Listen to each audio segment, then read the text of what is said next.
Hello, welcome again. I was asked to go over the basics of automotive diagrams. I used this one time, but I think it's a very helpful diagram. We always start with the top, going from the battery towards the ground when we analyze a schematic. Now, when you start at the top, usually there's a battery for automotive. As you see over here, the plus sign dictates the battery of the polarity of the battery. There is no negative, but we know it's connected to negative over here. So this is a 12-volt battery, obviously, because it's an automotive battery. Now, starting from the positive, the post of the battery, we come to fuses. This line over here, this rectangular line, indicates that these components inside of this is located on the hood fuse relay box. That's why it's in a closed box.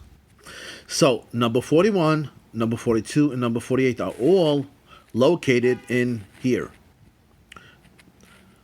Fuse relay box. Let's start from point to point.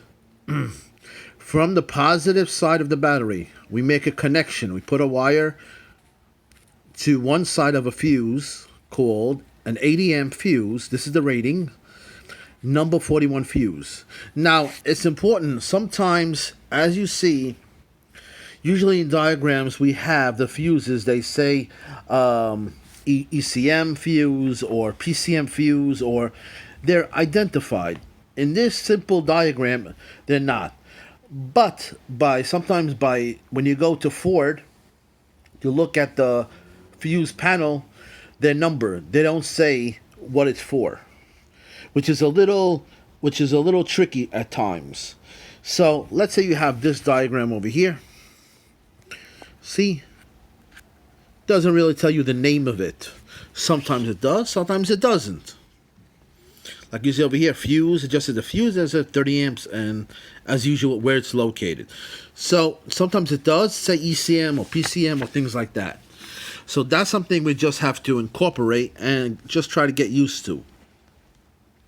From the other side of this fuse, which is number 41, it goes to a number 42 fuse, and at the same time, there's another connection. This is a splice, meaning a pair of connections. One connection here, one connection here.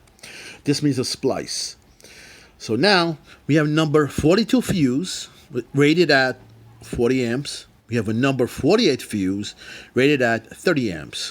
Which is the least rated amps? Number 48. So after this, we come to this. As you zoom out, you see there are two paths.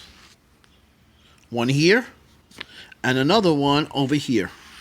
Going here, and another path going here, another path going here. Every time there's a splice, that means there's another path for you to follow. So you can follow this path, you can follow this path, this path. It all depends what you're looking for. Okay? If you're looking for high beams, you will be looking at this over here. These bulbs over here. Naturally, you'll be dealing with over here. But let's go point by point. First, we're going to go over here. This is a module for the lighting. We're going to go over here, and the other side of this number 42 fuse, rated at 40 amps, goes to a wire, a connection of white plus a black stripe. You'll notice, usually it tells you the color of the wire. Usually when you go from one component to another component, it'll change colors. Over here we have a little splice. I don't know if you can see it, but that means there's another connection. So we go from white, black, to over here, white. We come out white. So let's follow first this path. And then we'll go back to the voltages. We go to something called, over here, an ignition switch. One side of the ignition switch is called battery over here. The other side, ignition 2. That resembles, if you look at a real diagram, this is the ignition switch. But you see the ignition switch over here? you have different positions. In that diagram, it just makes it very simple. We're going through a simple switch. But this is the real symbol for ignition switch. Okay, so when you see that one, you'll be familiar with it. But anyway, for our purposes, just trying to learn how to read a schematic, this will suffice. So we're going into one side of this ignition switch, we come out the other side. Now remember, we were at a white wire. Now we're coming to, see this, follow the green. Now we're coming to a yellow. We're becoming a yellow wire. Now, there's no circle, there's no dot over here. That means we're not connected. So we proceed in this direction to this number 18 now. What's the rating? 7.5 amps. So we went from, let's look at it again. We went from 80 amp fuse, the 40 amp fuse, the finally we got down to 7.5 amp fuse. That's the lowest rating. The other side of the fuse is now what? It was a yellow wire. Now it became yellow with a black stripe. So the second color is usually the striped one. Usually, in many makes and models. And we come to something called a control unit. Whenever you see this symbol with all these terminals like this, it usually means it's a module or a unit, a control unit, and there are pins over here or terminals. See these little circles? That tells you it's a pin connection or a terminal connection. So coming from the fuse, which number 18 fuse, we went through a yellow-black wire. We got to this one, this terminal over here of this unit, this module called a control unit. The purpose of this control unit is not that concerning, because we're just trying to learn how to follow connections right now. And then we'll get into the voltages and all those things. So we took care of one. Okay? Now let's go to the other fuse. Remember, there was another path. Now we're starting with number 48, which is 30 amps. And what color is it? It's a white wire. We have a choice. We could go here. We can go here again. It depends what you're looking for. Let's continue here. This is a white wire. Okay? White wire. There's a splice here, a splice here. We decide to go here. Follow the arrows. The white wire, same white wire. See, same white wire. Now we go to another fuse. There's a lot of fuses in this diagram. Number 20 fuse. We go into one side of the fuse. Rated at what? 10 amps. A number 20 fuse. We come out the other side of the fuse. And guess where it goes again? Same module as before. So there are two paths for this control unit. Two paths for it. The green path, the blue path. A yellow-black wire and a black and white wire. So far, two wires are going into this terminal. Now, usually like I said, they'll be numbered like this will be pin 1, pin 2, pin 3, pin 4. Again, this is just an exercise, not a schematic like I showed you before. So far we're going pretty good, right? We're going with these paths and we know how to follow simple things, okay? Now, going over here, as you see over here, going to the other sides of this control unit. So how many pins are there? 1, 2, 3, 4, 5, 6, 7. 7 connections, 7 pins. If you notice over here, this is parking brake switch, close lever up. This is the parking brake switch that you have, that when you park, let's say on the hill or something like that, you don't want it to roll. As a precaution of emergency, you usually put the parking brake on. This tells this module, which is controlling the lights, it's telling it I'm putting the parking brake on. I remember to put the parking brake on. You know where you find this? You find these things in the Fords, the F-250s and F-150, those type of vehicles, where you turn off the car. The lights are still on. You take the key out of an ignition switch. Lights are still on. That's because it's waiting for you to put on the parking brake as a precaution, as a safety measure. When you put the parking brake on, then your lights go off. So this is causing the lights to go off and on, obviously.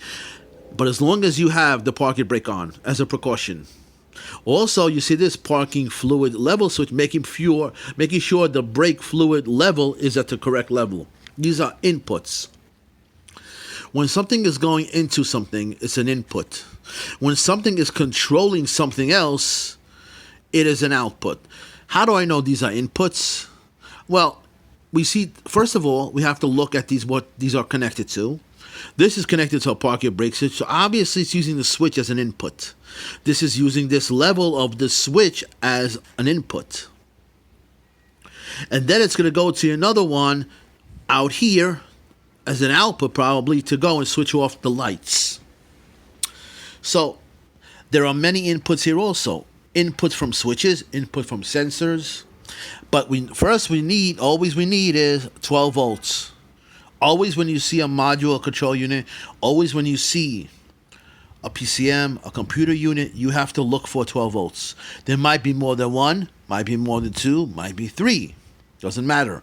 Whatever it needs to operate. And always needs a ground. Where's the ground? The ground is right here through a black wire. This is the symbol for a ground. As you can tell by G4, what G means ground, G means ground. Here, it doesn't say G, but it's a ground. So, we're going to get back to this one. Well, this we're going to do later. First, we're just concerned with, we want to follow schematics and we want to understand automotive schematics. We come to something called a combination light switch. Nowadays, the combination switches, the switches for parking lamps, headlamps, high beam, low beam, are contained in a unit, in a switch. Like Toyotas and Hondas and all these. They put everything, all the switches, in a unit. And they give it a combination light switch. So, switches, before we go off on a tangent, what's the symbol for a switch? This is the symbol for a switch. Little circles. And toggling, this means it's making a contact from here to here, from here to here, from here to here. This will make a contact from here to here. This will make a contact from here to here. When you toggle the switch, this will go in this location and this location, depending what you choose. Now, very important when it comes to switches, there can be 3 different positions. But it depends where the connection is going to. That's the one that will give you the option of connected to the circuit. Let's explain that. You see over here how many terminals? I call these S1, I call these S2, S3, and S4 to make it simpler. The book didn't label it, but I'm trying to make it simplified. 3 terminals. No connection here. You don't see a line. You don't see a line. 2. No line. Which one has a line? Only 3. Here's the line. What about this one? What about this one? 1, 2, and 3. Terminal 1. Does that have a line to it? No. Does terminal 2 have a line? No. Which one is the only one that has a line? 3. This one. Okay?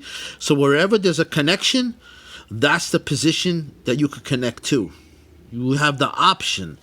For example, 1 has no connection, but 2, if you look, there is a connection, and 3 is a connection. That means when you toggle the switch in position 2, you have a connection. When you toggle the switch in position 3, you have a connection. But let's throw something into it a little more sophisticated. Look at S1, S2, and S3. What do they have in common? Guess what they have in common? See this little dotted line? See this dotted line between here and here and here? That means when I move the selector of the terminal on 1, they all move together. So S1, if I move from position 1 to position 2 on this one, guess what I'm doing for this one? I'm moving him from position 1 to position 2. Guess what I'm doing to him also? I'm moving from S1 to S2. And so on and so on. If I'm going to S3 on this one, I'm going S3 here, I'm going S3 here. Except this one. This, only the dot goes here. 1, 2, 3, these are controlled simultaneously. This is not. You don't see the dot here. Okay? Now, I'm going to continue this because there's so much to do.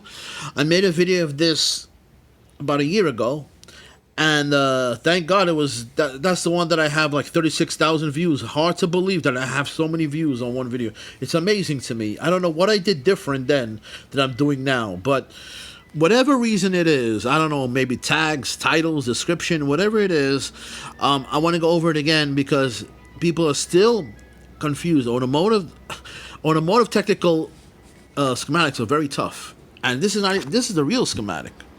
This is what the real schematic. If you go to all data and all these, they have different types of symbols. They don't have the real symbols. This is the real symbols right here. These are true symbols of automotive that really a person has to learn. I'm going to continue this one. Please go to my channel. This is part 1.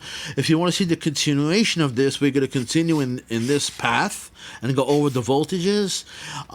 Joe Electronic Schematic for Auto, my monetized one, and the other one, Automotive Electronic Schematics for Joseph, which is not monetized but needs a lot of views, needs a lot of work. That's what I'm doing now. Thanks.